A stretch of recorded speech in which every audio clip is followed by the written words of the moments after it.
नाज़रीन, मुराद सईद हलफ उठा पाएगा या नहीं उठा पाएगा। इमरान खान ने कहा कि ये जो लिस्ट है इनको तो मैंने नॉमिनेट ही नहीं किया था। सलमान अकरम राजा ने कहा कि अगर ये नॉमिनेशंस इमरान खान की तरफ से नहीं थी तो फिर हम इसके खिलाफ भी एक्शन लेंगे। जुनेद अकबर जो कि पीटीआई को रिप्रेजेंट कर रहे हैं, केपीके के सदर हैं, उन्होंने कहा कि इलेक्शन से 20 घंटे पहले वोटिंग का प्रोग्राम बन गया था, लेकिन फिर अली अमीन गंडापुर ने कहा कि नहीं, वोटिंग नहीं होनी चाहिए। नाज़रीन, क्या मुराद सईद हलफ उठा पाएगा या नहीं उठा पाएगा? पाकिस्तान तहरीक इंसाफ में ये जो गलत फहमियाँ हैं, इसमें अली अमीन गंडापुर का किरदार क्या है? क्या वो वाकई मशकूक है या फिर ये र्यूमर्स हैं? पता चलाएंगे आज के प्रोग्राम में। मैं हूँ जाहिद अब्बास नकवी और आप देख रहे हैं हमारा सोशल मीडिया चैनल। आपसे रिक्वेस्ट है कि हमारा चैनल सब्सक्राइब करें और हमें अपने कमेंट से ज़रूर आगाह करें।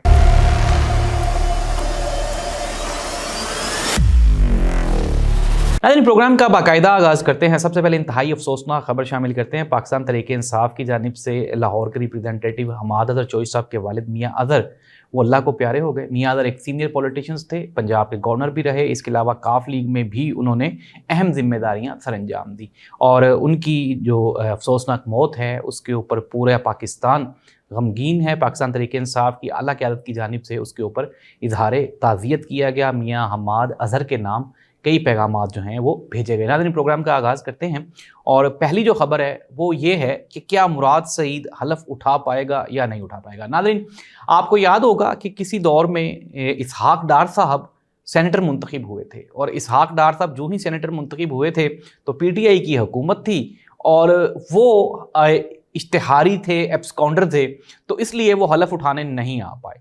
मीनवाइल जो हुकूमत थी इमरान खान की, उसके खिलाफ अपोजिशन की तरफ से तहरीक अदम एतमाद आई, इमरान खान की गवर्नमेंट ख़त्म हो गई, फिर इसहाक डार साहब आए और आने के बाद उन्होंने हलफ उठा लिया।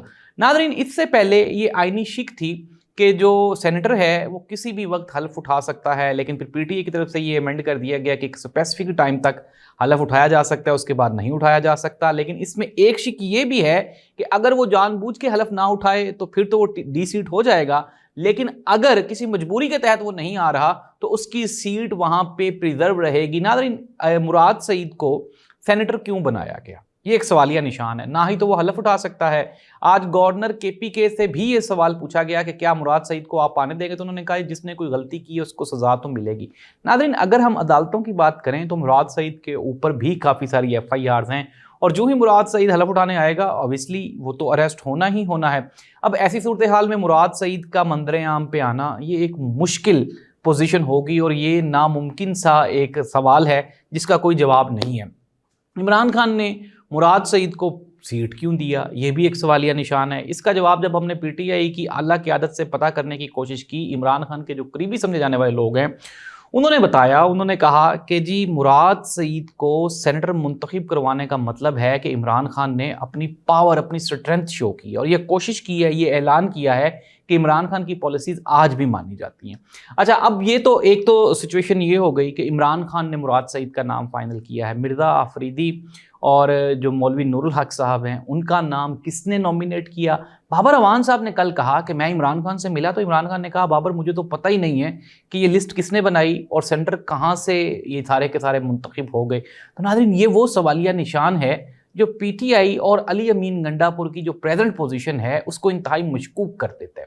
अली अमीन गंडापुर अनडाउटेडली पॉलिटिकली बड़े साउंड और सॉलिड हैं और वो कोशिश कर रहे हैं कि किसी न किसी तरह से केपी के हुकूमत को कंटिन्यू किया जाए। अब APC भी वहाँ पे बुलाई जा रही है, लेकिन पाकिस्तान पीपल्स पार्टी ने उसका बाइकआउट कर दिया। It means that JUIFA, ANP, Peoples Party, PMLN, ये जितनी भी PDM2 की जमातें हैं ये KPK में कहीं ना कहीं कुछ ना कुछ गड़बड़ ज़रूर करेंगी और इस चीज़ का अली अमीन गंडापुर को भी पता है। 90 रोज़ का अल्टीमेटम इसी तरह तो नहीं दिया गया।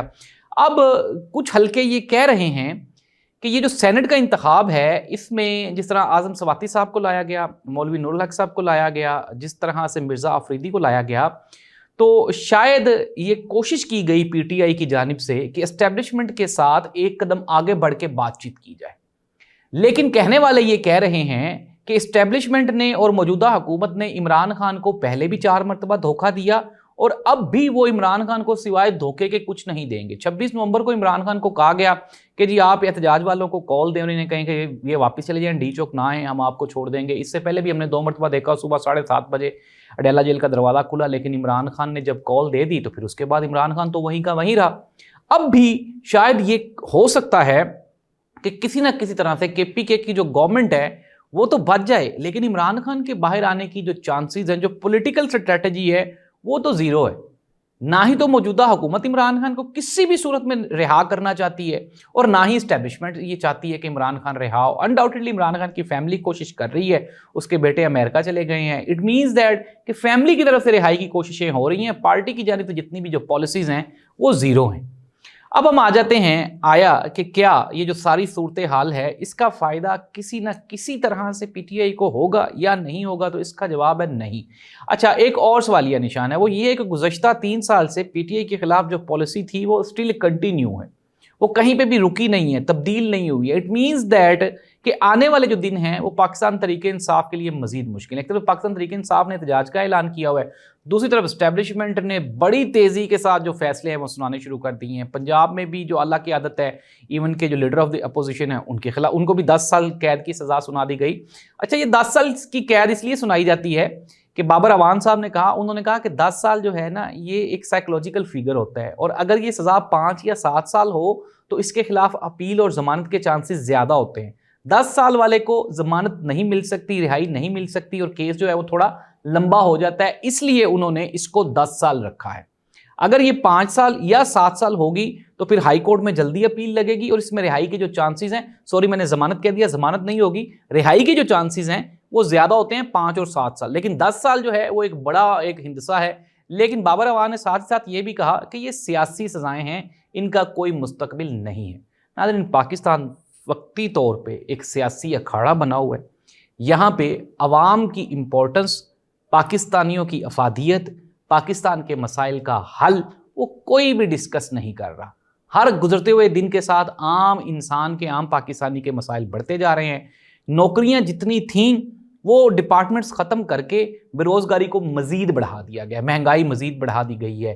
اگر ہم امن و امان کی بات کریں، مزید خراب ہو گئی ہے سچویشن۔ اگر ہم ایون کہ ابھی یہ ریسنٹلی موسم کی تبدیلی کے باعث پنجاب میں، کے پی کے میں، جی بی میں جو انسانی جانوں کا ضیاع ہوا ہے، اس کا کوئی بھی جو ہے وہ جواب دینے کے قابل نہیں ہے۔ ناظرین، اس دعا کے ساتھ کہ اللہ کرے کہ یہ سیاسی مسائل حل ہوں تاکہ عوامی مسائل کی طرف توجہ دی جا سکے۔ اللہ حافظ۔